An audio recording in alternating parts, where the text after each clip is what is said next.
السلام علیکم ورحمۃ اللہ وبرکاتہ۔ الحمدللہ والصلاة والسلام علی رسول اللہ، اما بعد، قال اللہ تبارک و تعالی فی القرآن المجید والفرقان الحمید، اعوذ باللہ السمیع العلیم من الشیطان الرجیم، یا ایھا الذین آمنوا استعینوا بالصبر والصلاۃ ان اللہ مع الصابرین۔ اللہ تبارک و تعالیٰ کا قرآن مجید میں ارشاد ہے کہ اے ایمان والو، یا ایھا الذین آمنوا، خاص طور پہ ایمان والوں کو مخاطب کیا، مومنوں کو، مسلمانوں کو مخاطب کر کے فرمایا اے ایمان والوں، استعینوا، تم مدد طلب کرو، بالصبر والصلاۃ، صبر اور نماز کے ساتھ، ان اللہ مع الصابرین، بے شک اللہ تبارک و تعالیٰ صبر کرنے والوں کے ساتھ ہے۔ اب ہم دیکھیں کہ اللہ کے نبی علیہ السلام کی زندگی مصیبتوں و آزمائشوں سے پوری زندگی انہوں نے کس طرح اللہ تبارک و تعالیٰ سے مدد مانگی اور کیسے اپنی آزمائشوں پر، ان مصیبتوں پر صبر کیا۔ ان میں سے ایک میں آپ کے سامنے ایک کا تذکرہ کروں گا۔ اللہ کے نبی علیہ السلام نے جب دین کی دعوت کا آغاز کیا، جب اعلیٰ کلمۃ اللہ کے لیے نکلے اور وہاں پر طائف کی وادی میں گئے، وہاں جا کر لوگوں کو دعوت دی، جا کر لوگوں کو دین سمجھایا، توحید کا مطلب بتایا،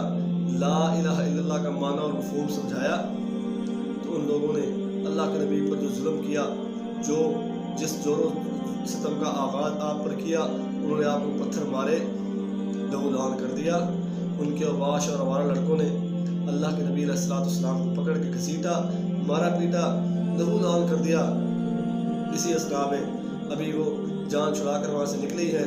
فرشتہ آتا ہے، آ کر کہتا ہے اللہ کے نبی اگر آپ حکم دیں تو ہم اللہ کے حکم سے اس بستی کے لوگوں پر، اس گاڑی کے لوگوں پر دونوں پہاڑوں کو ملا دیتے ہیں، ان کو نیست و نابود کر دیتے ہیں، ان کا نام و نشان مٹا دیں یہاں سے۔ اللہ کے نبی علیہ السلام کیا ارشاد فرمایا، اللہم اہد قومی فانہم لا یعلمون، ان کو کچھ نہ کہو اے اللہ، ان کو کچھ نہ کرنا، بلکہ یہ لوگ تو نہیں جاننے والے، میری قوم نہیں جانتی، ان بیچاروں کو نہیں پتا، اسی میں سے میرے پیروکار نکلیں گے۔ اس پر اللہ کے نبی نے صبر کیا، اتنی تکلیف آئی اللہ کے نبی کو، لیکن اس پر صبر کیا۔ آج آپ دیکھ لیں ثمرات اس طائف کی وادی کے اندر، آج بھی اسلام کا زبردست قسم کا جو ہے وہ درخت، اسلام کا پھلدار درخت موجود ہے۔ وہاں پر اسلام کا دورہ ہو چکا ہے مکمل طور پہ، اللہ کے نبی کی اس دعا کی وجہ سے۔ صبر کیا نا، اللہ سے مدد مانگی، اللہ سے کہا اے اللہ پاک ان کو کچھ نہ کہنا، اپنی تکلیف پر صبر کر لیا، ان کا شکوہ نہ کیا۔ اور ہماری حالت زار کیا ہے؟ چھوٹی سی تکلیف پہنچتی ہے، ہمارے شکوے شکایتیں شروع، ناشکری شروع، اور جس کی وجہ سے ہم پر عذاب نازل ہوتے ہیں، پھر آزمائشیں آتی ہیں، مصیبت پر مصیبت آتی جاتی ہے، ہم ناشکری پہ ناشکری کرتے چلے جاتے ہیں۔ اللہ تبارک و تعالیٰ نے کیا فرمایا، لئن شکرتم لازیدنکم ولئن کفرتم ان عذابی لشدید، اگر تم شکر کرو گے میں تمہیں اور دوں گا، اور اگر تم ناشکری کرو گے تو میرا عذاب بہت سخت ہے۔ اب دیکھیں کیا ہم صبر کرتے ہیں، ہم پر آزمائش آتی ہے کہ شکوے شروع کر دیتے ہیں، ناشکری شروع کر دیتے ہیں، اللہ تبارک و تعالیٰ کی نافرمانی اور بغاوت شروع کر دیتے ہیں۔ ہمیں سوچنا چاہیے، ہماری زندگی کے اندر بہت ساری مشکلات آتی ہیں، بڑی بڑی جگہوں پر ہمیں مشکلات کا سامنا کرنا پڑتا ہے، ہمیں ان مشکلات پر اگر ہم صبر کر لیں اور اس سے صبر کے ساتھ اللہ تبارک و تعالیٰ سے مدد مانگیں، ہماری زندگی کی ساری مشکلات دور ہو سکتی ہیں۔ لیکن ہم صبر نہیں کرتے، ہم ان پر واویلا کرتے ہیں،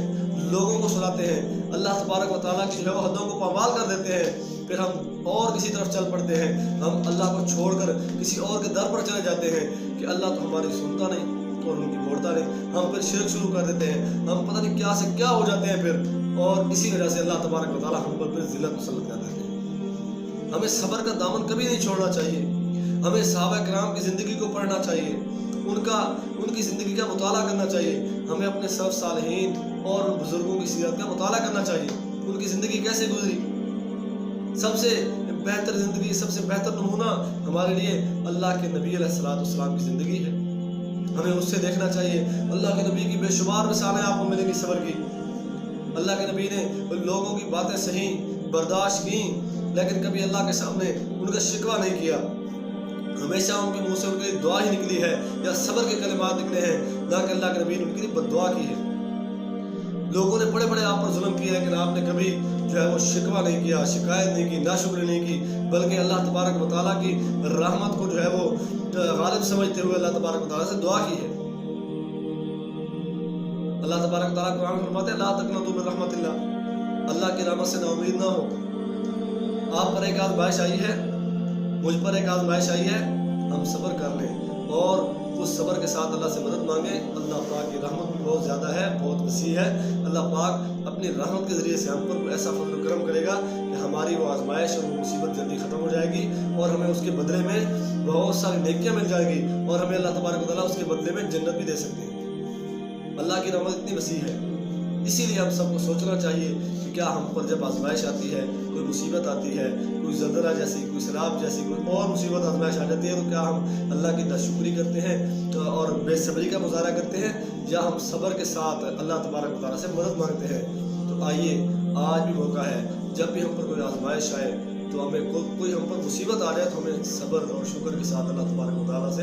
مدد طلب کرنی چاہیے، نماز پڑھنی چاہیے، اس کے سامنے سجدہ ریز ہو جانا چاہیے، سجود کو کثرت کے ساتھ کرنا چاہیے، اس سے تہجد کو اٹھ کے دعا کرنی چاہیے، اللہ میں اس مصیبت پر صبر کر رہا ہوں، تو ہی اجر دینے والا ہے، تو مجھے اس کا اجر دے، میں نے لوگوں سے اس کا اجر نہیں لینا۔ تو دیکھنا پھر اللہ تبارک و تعالیٰ کیسے اس آزمائش کو آپ سے ٹالتے ہیں، کیسے اس مصیبت سے آپ کی جان چھڑواتے ہیں اور کیسے آپ کی زندگی کو کامیاب کرتے ہیں، دنیا اور آخرت کی دونوں زندگیوں کو اللہ تبارک و تعالیٰ ہمیشہ ہمیشہ کے لیے آپ کو کامیاب و کامران فرمائیں گے۔ اللہ تبارک و تعالیٰ سے دعا ہے کہ اللہ تبارک و تعالیٰ ہمیں صابر اور شاکر بنائے اور نمازی بنائے۔ وآخر دعوانا الحمدللہ۔